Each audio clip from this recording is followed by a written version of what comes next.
Everyone who loves reading has either an individual book or a book series that really was kind of the jump start for their love of reading. And for me, I actually have quite a few that I have loved throughout the years, but I decided to take it way, way back to the books that I remember really finding an interest in when I was younger and kind of talking about those for a little bit today. So that is what I'm going to do. A couple of disclaimers though, this microphone is new for me. Someone is cutting grass near me, and I do not want to annoy people with the sound of cutting grass. So I'm trying this, and it's very small, and he's very cute. And hopefully, I don't like throw it while I'm talking because I talk with my hands a lot. Also, my cat has the zoomies, and she is on the verge of chaos. I can feel it inside this room. And the door is open, so she can be free to leave, but it just may happen. So if this randomly falls over and the light changes because she's climbing into the window, that's just going to happen. And it'll be okay. So, first book, before I tell you the name of it or anything, I got to tell you a little bit about how important this book was to me as a kid. I checked this book out at the library almost every chance that I could. And it's like one of my earliest memories going to the library, looking for this specific book and checking it out to the point where like I had the illustrations like embedded into my mind and they would just come up every now and then. About 5 or 6 years ago, I really wanted to try to find this book so I could have a copy of it. And I was like, that'd be just so cool because I loved this book. The only problem was I couldn't remember the name of it. And so I went to my library's website. I entered keywords because the things I remembered about this book were that it was about friends who had a pink themed party and there were extremely delicious looking cupcakes in the book. But pink was the theme. So my brain automatically thought Pinkalicious must be the book. It is not Pinkalicious. I tried to look for so long until one day I was on ThriftBooks and I found a book that I thought could be it because everything I looked at didn't look right with the illustrations. But then I realized this particular book that I'm about to talk about had a reprint with new illustrations in the early 2000s or like early 2010s, somewhere around there. But the one that was before it was printed in 1994. And as a 90s kid, I was like, I bet that's it. No picture on ThriftBooks when I bought this. I just bought it in faith and opened the book and literally cried because it is the book from my childhood and I have it. And it is The Pink Party by Marianne McDonald. Look at the 90s beautifulness of this book. When I tell you that this book was foundational for me as a kid, it is not an exaggeration. I'm going to show you these lovely cupcakes that I was so obsessed with. Oh, here they are. I just happened to flip to the page. These are the pink cupcakes. Now, you may not think they look delicious, but picture yourself at 5 years old where this book is almost as big as you and you would think those looked phenomenal. I think they look pretty darn good. So I love this book simply because of the nostalgia factor for me. But reading this book on a regular basis, like, inspired my love of reading super, super early on. And it still is one of my favorite books to this day. I'm so glad that I took the bargain and bought it on ThriftBooks sight unseen because it was worth it. And I'm so happy that I have this. So that's the first one. The second one that I have is first kind of like not first chapter book but that I read, but an early on one that I read. And it is a classic. It is Ella Enchanted by Gail Carson Levine. This book was a Newbery Honor winner. I did not realize that when I read it, but I have read this book so many times. I listened to the audiobook so many times. And then I found out they were making a movie of it that had Anne Hathaway. That is how old I am.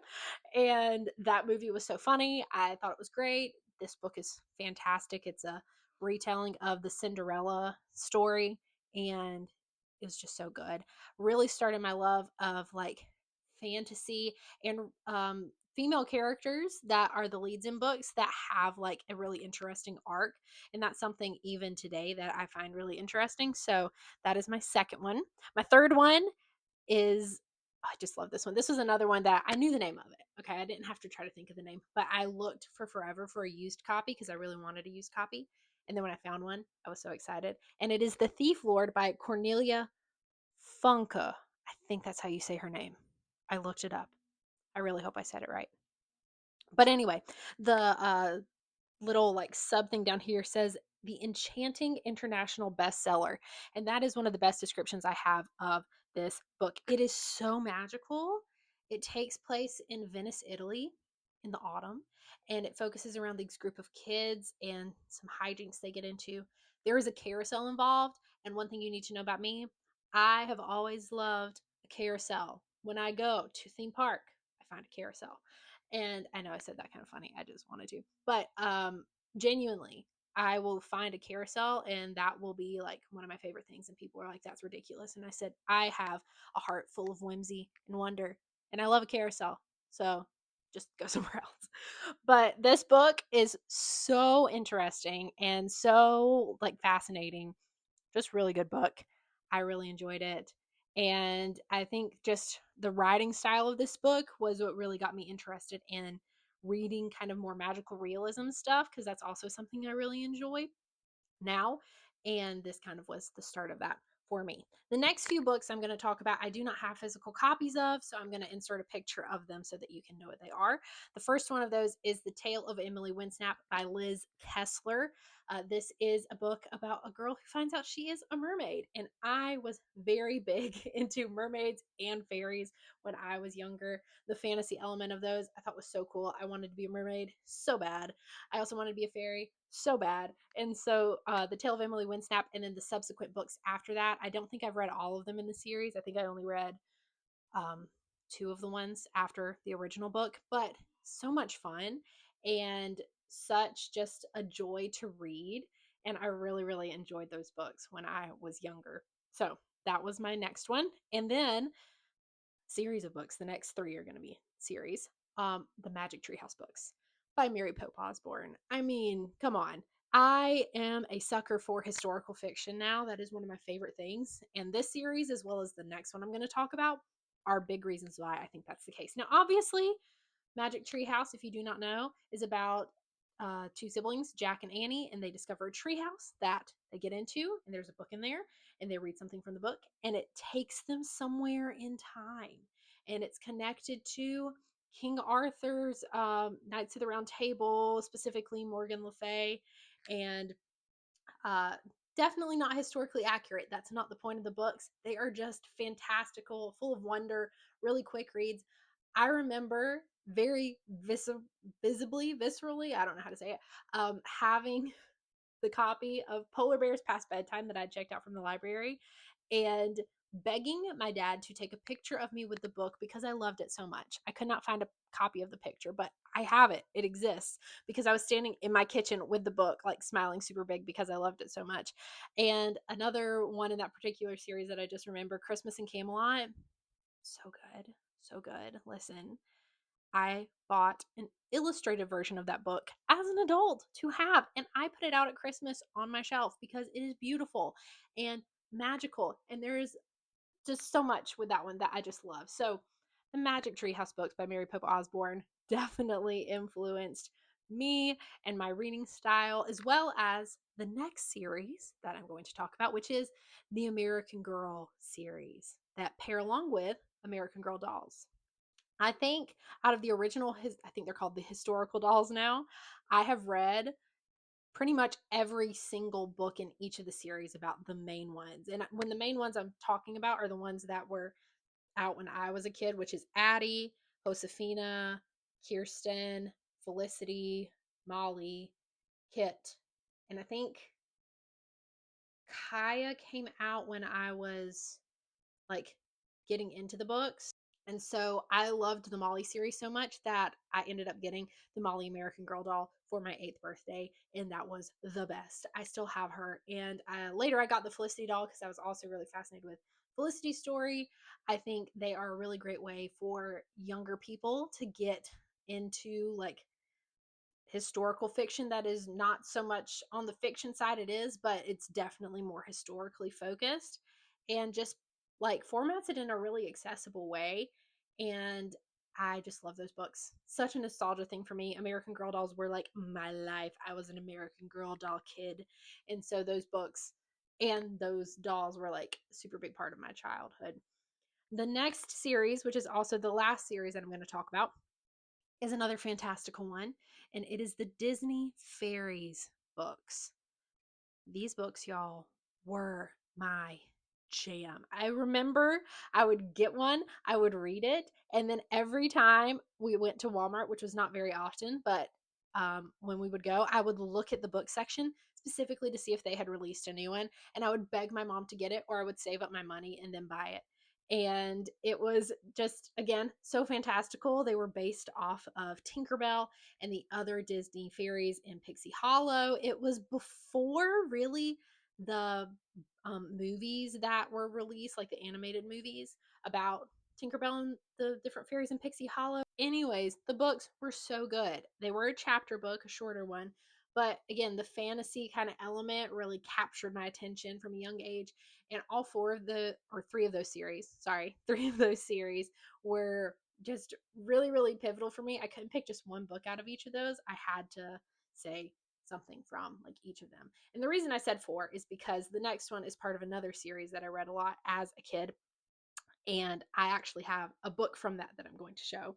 And that is the Nancy Drew Mysteries. Now, I am also a big fan of Nancy Drew, and I collect Nancy Drew books. This is one of my oldest copies. The spine is a different color than the front because it is a little sun damaged from my childhood bedroom. I have my bookshelf near a window. Don't do that anymore, but I did at the time. And these books, like, so much fun, such a quick read. And now when I read them today, there are some stuff that is definitely dated because it was written in like the 50s and the 60s, okay? But the like wittiness of Nancy and how like smart she is to solve the stuff. Does she get herself into some situations? Yeah. Okay, she does. But she's so like just on it, observant, really, really cool. I wanted to be Nancy Drew for a solid like 3 years of my life. Secretly, I kind of still want to if I don't hit myself in the face with this book. But love the Nancy Drew series. Loved the comic book series that came out like in the late 2000s, early 2010s. I don't know if anybody really knows what those are, but those were also really, really good. And yeah, this, especially my love of like mystery shows and things now, this is where it started, was with Nancy Drew. Penultimate book that I have here. And this is actually, it was a later one for me. I was a teenager when I read these, like preteen teenager, but it really got me into like novels, like hardcore reading. The other stuff was like lighter kind of stuff, but this is what jump started me into novels. And it is not surprising, The Hunger Games by Suzanne Collins.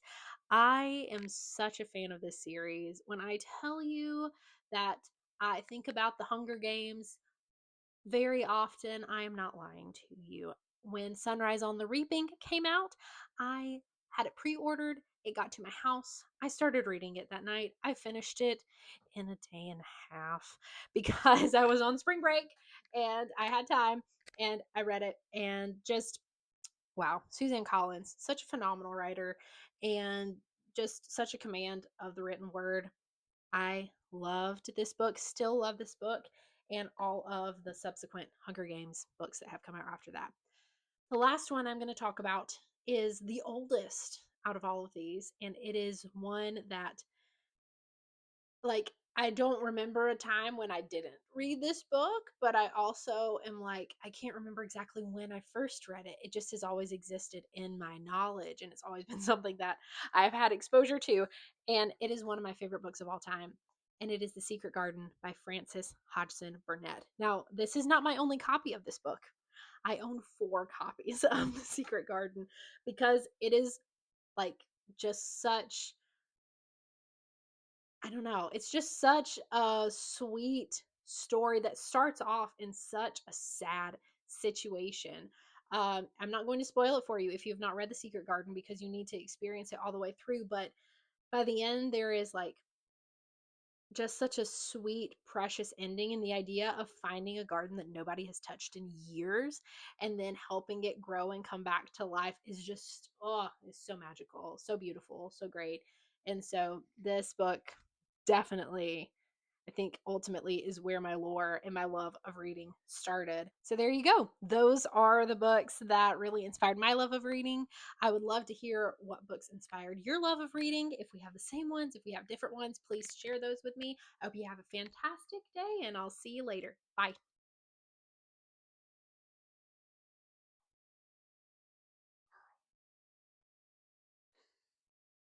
And I need you to chill, Tonks. I genuinely do. Because I'm afraid you're going to be like an agent of destruction right now. I love you so much. Please, please don't go crazy.